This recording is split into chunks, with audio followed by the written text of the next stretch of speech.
بسم الله الرحمن الرحيم. ياسين والقرآن الحكيم إنك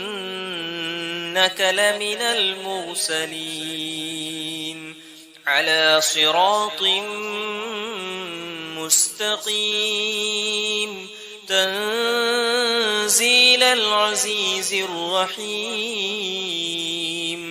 لتنذر قوما ما أنذر آباؤهم فهم غافلون لقد حق القول على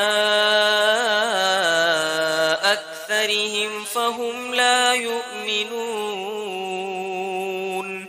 إنا جعلنا في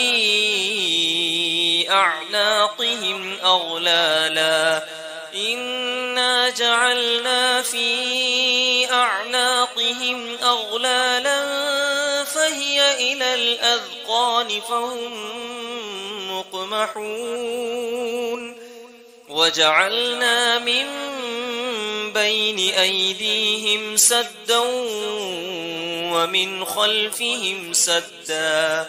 ومن خلفهم سدا فأغشيناهم فهم لا يبصرون وسواء عليهم أأنذرتهم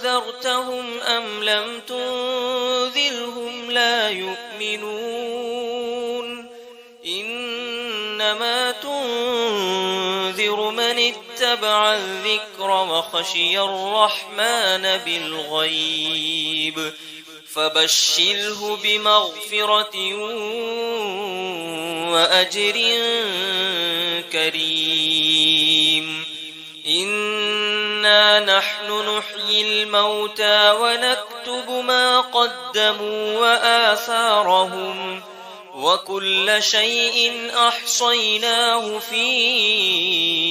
إمام مبين واضرب لهم مثلا أصحاب القرية إذ جاءها المرسلون إذ أرسلنا إليهم 2 فكذبوهما فعززنا بثالث فقالوا إنا إليكم مرسلون قالوا ما أنتم إلا بشر مثلنا وما أنزل الرحمن من شيء إن أنتم إلا تكذبون قالوا ربنا يعلم إنا إليكم لمرسلون وما علينا إلا البلاغ المبين قالوا إنا تطيرنا بكم لئن لم تنتهوا لنرجمنكم وليمسنكم منا عذاب أليم قالوا طائركم معكم أئن ذكرتم بل أنتم قوم مسرفون وجاء من أقصى المدينة رجل يسعى قال يا قوم اتبعوا المرسلين اتبعوا من لا يسألكم أجرا وهم مهتدون وما لي لا أعبد الذي فطرني وإليه ترجعون أأتخذ من دونه آلهة إن يردني الرحمن بضر لا تغن عني شفاعتهم شيئا ولا ينقذون إني إذا لفي ضلال مبين إني آمنت بربكم فاسمعون قيل ادخل الجنة قال يا ليت قومي يعلمون بما غفر لي ربي وجعلني من المكرمين وما أنزلنا على قومه من بعده من جند من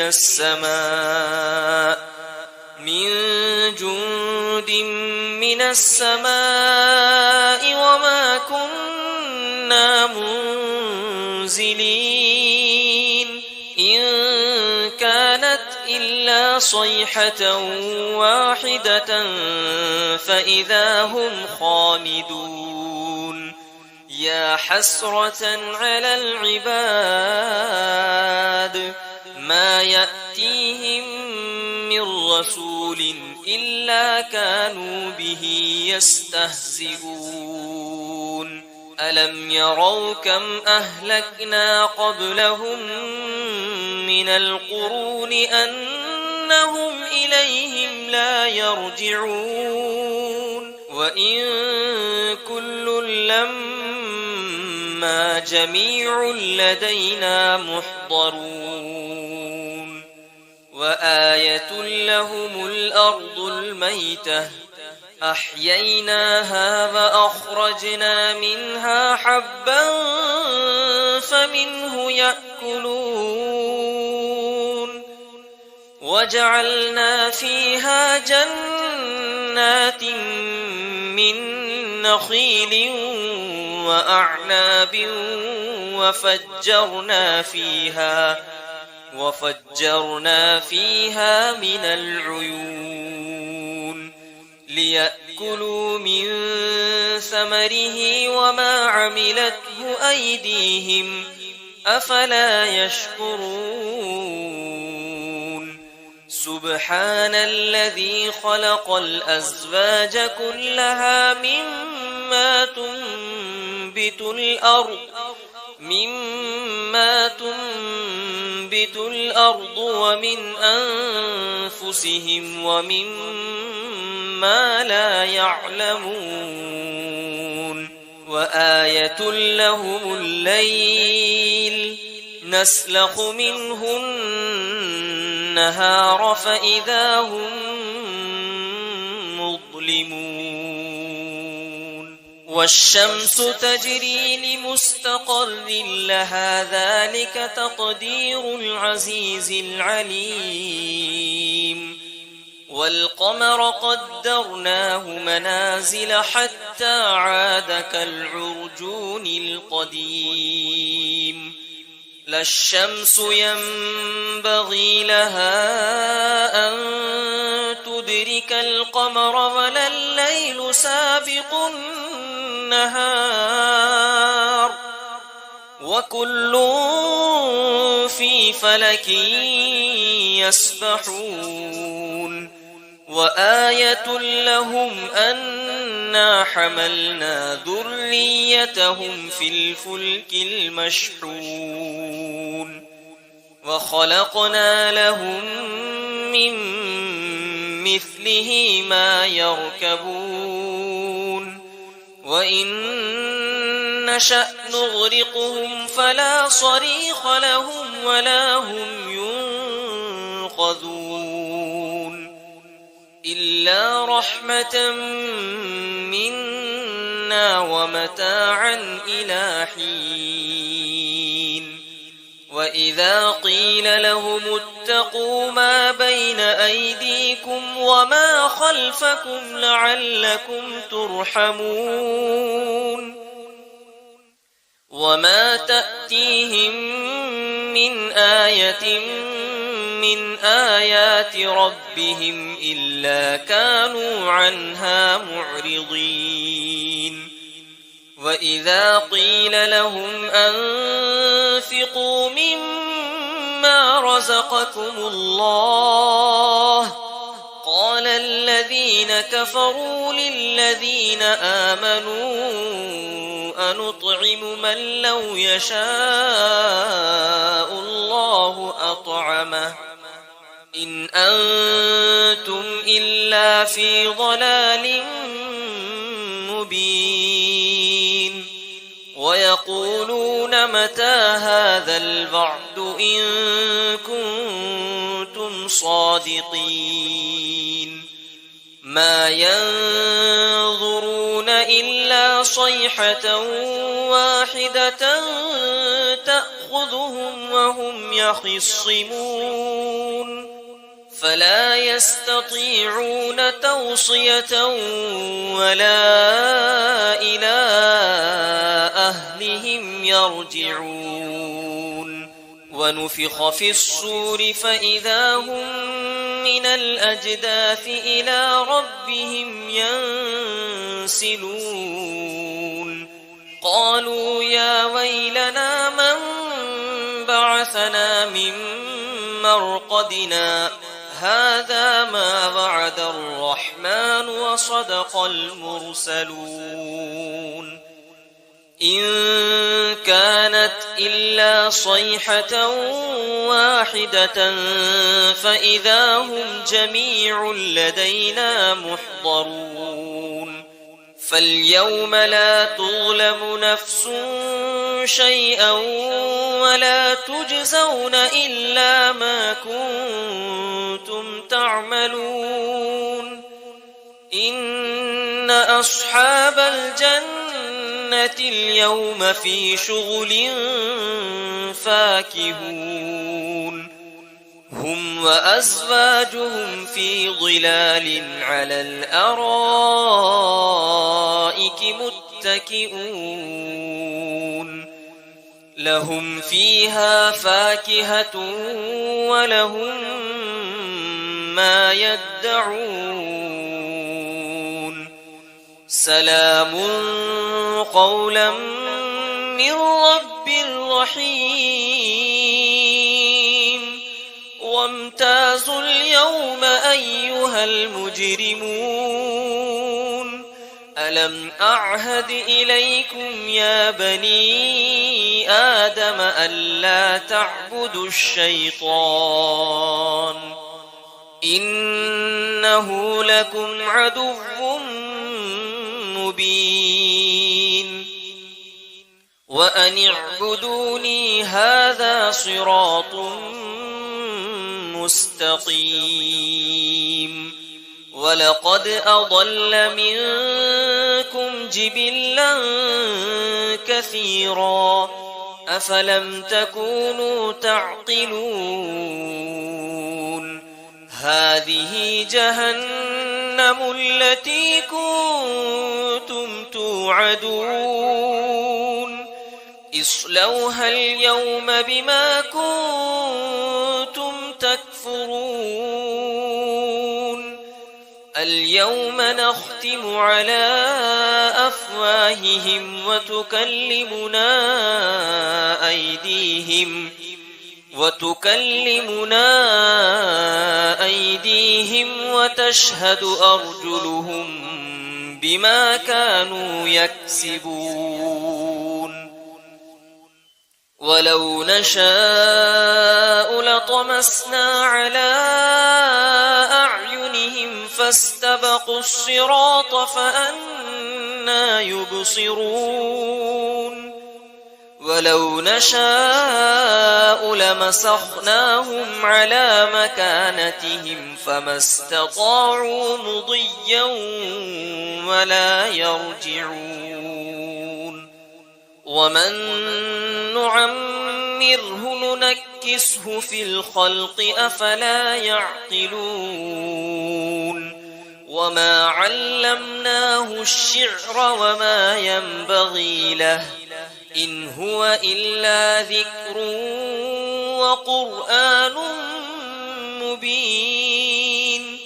لينذر من كان حيا ويحق القول على الكافرين أفلم يروا أنا خلقنا لهم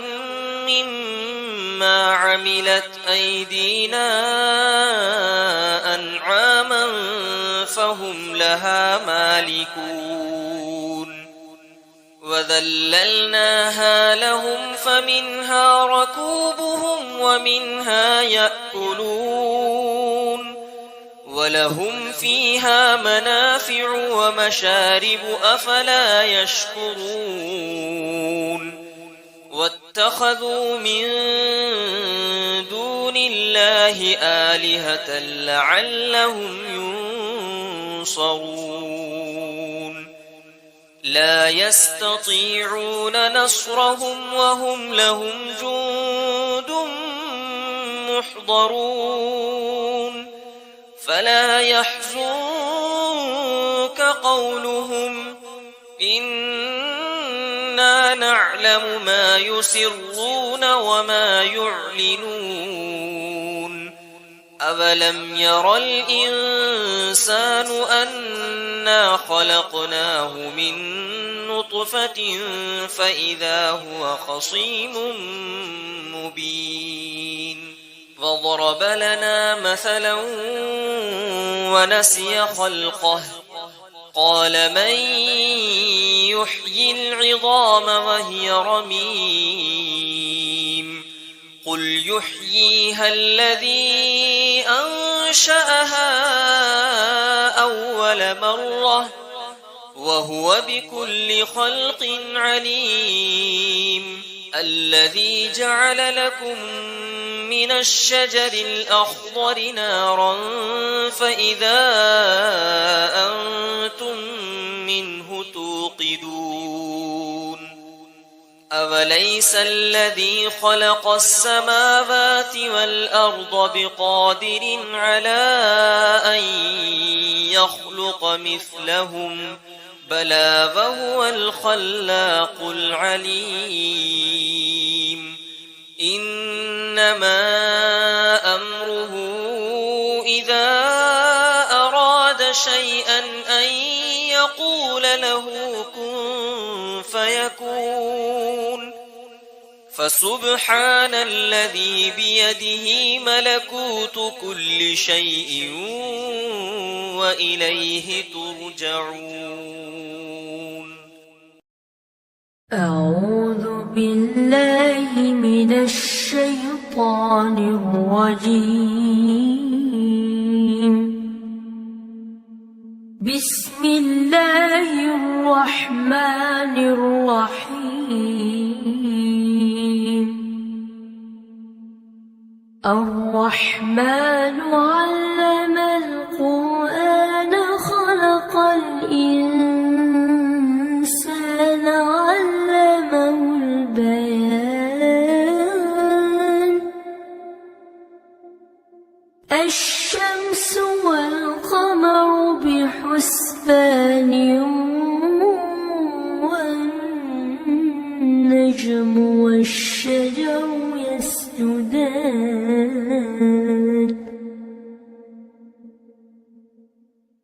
والسماء رفعها ووضع الميزان ألا تطغوا في الميزان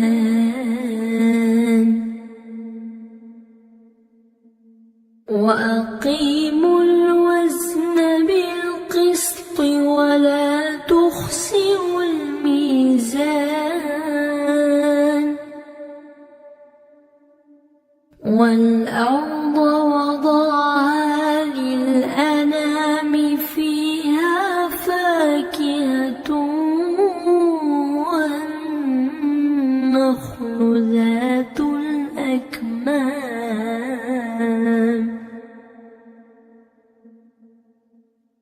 والحب ذو العصف والريحان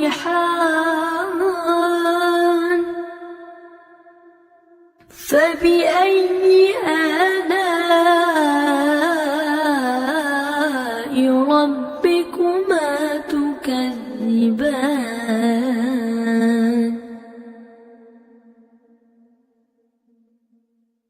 خلق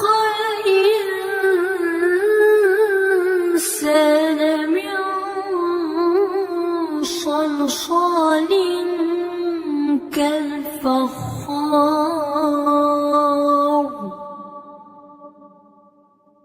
وخلق الجان من مارج من نار فبأي آلاء ربكما تكذبان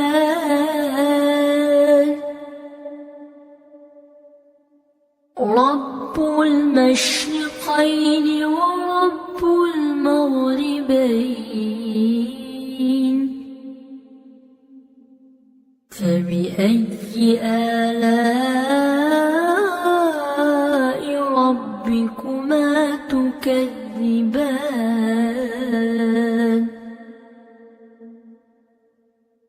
مرج البحرين يلتقيان بينهما برزخ لا يبغيان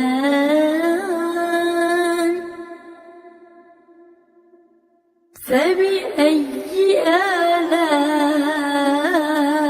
آلاء ربكما تكذبان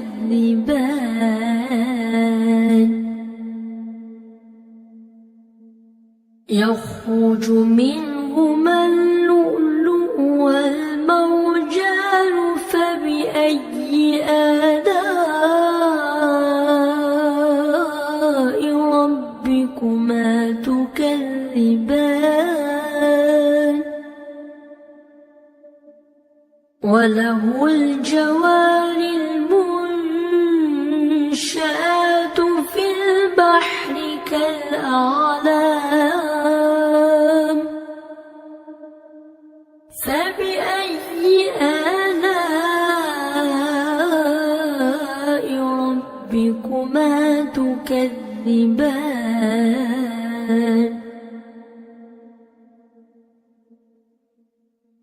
كل من عليها فان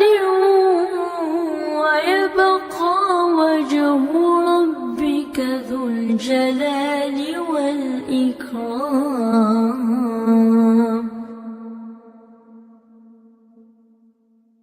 فبأي آلاء ربكما تكذبان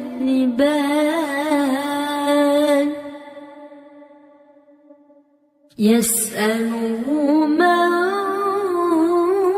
في السماوات والأرض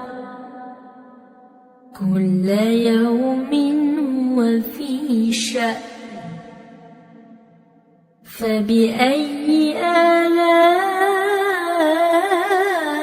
ربكما تكذبان سنفرغ لكم أيها الثقلان فبأي آلاء ربكما تكذبان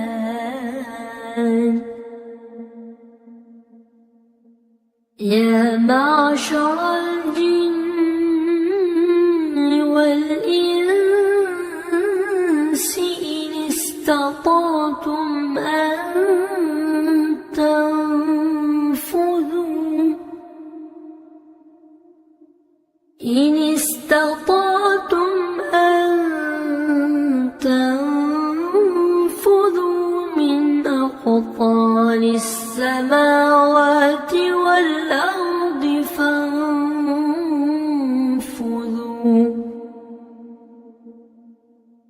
لا تنفذون إلا بسلطان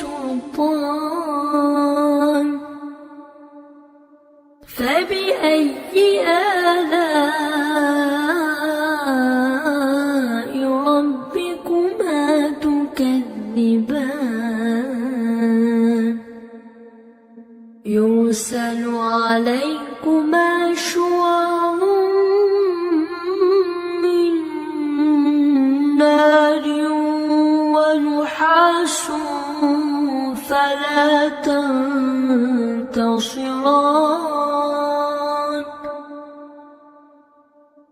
فبأي آلاء ربكما تكذبان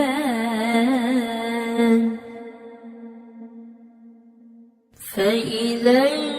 انشقت السماء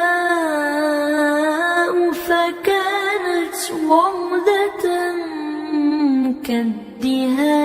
كالدهان فبأي آلاء ربكما تكذبان فيومئذ لا يسأل عن ذنبه إنس ولا جان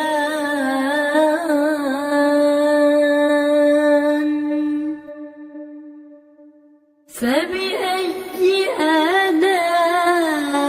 آلاء ربكما تكذبان يعرف المجرمون بسيماهم فيؤخذ بالنواصي والأقدام فبأي آلاء ربكما تكذبان هذه جهنم التي يكذب بها المجرمون يطوفون بينها وبين حميم آن فبأي آلاء ربكما تكذبان ولمن خاف مقام ربه جنتان فبأي آلاء ربكما تكذبان ذواتا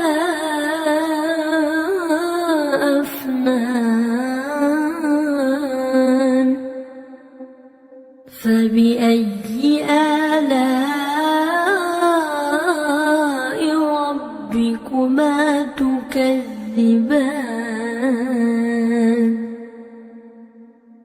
فيهما عينان تجريان فبأي آلاء ربكما تكذبان فيهما من كل فاكهة زوجان فبأي آلاء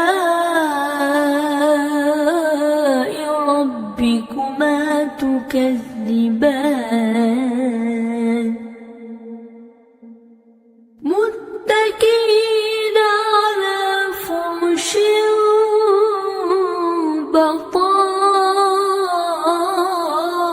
بطائنها من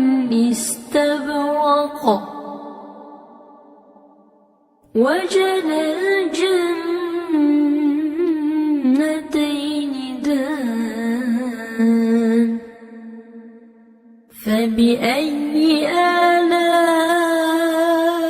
آلاء ربكما تكذبان فيهن قاصرات الطرف لم يطمثهن إنس إنس قبلهم ولا جان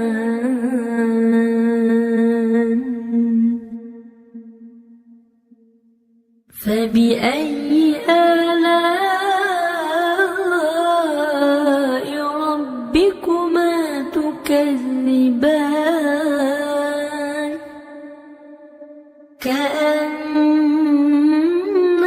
كأنهن الياقوت والمرجان فبأي آلاء ربكما تكذبان هل جزاء الإحسان إلا الإحسان فبأي آلاء ربكما تكذبان ومن دونهما جنتان فبأي آلاء ربكما تكذبان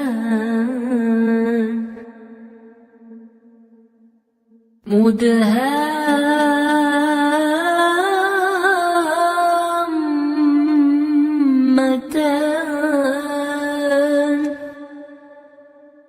فبأي آلاء ربكما تكذبان فيهما عينان نضاختان فبأي آلاء ربكما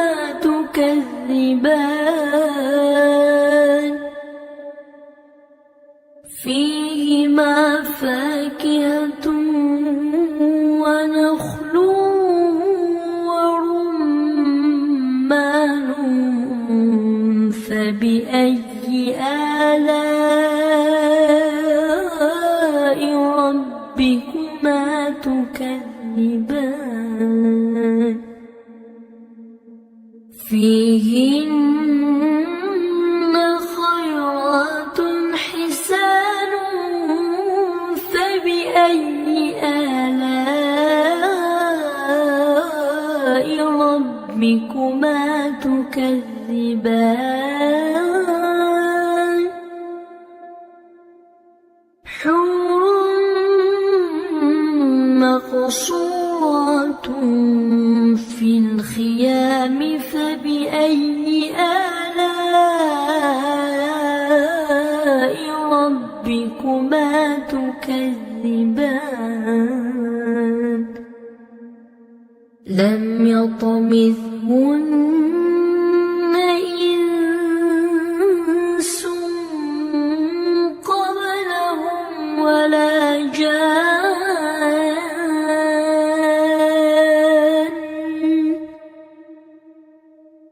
فبأي آلاء ربكما تكذبان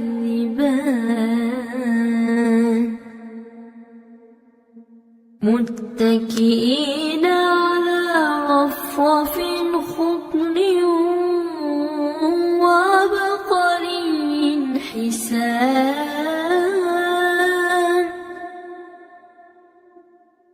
فبأي آلاء ربكما تكذبان تبارك اسم ربك ذي الجلال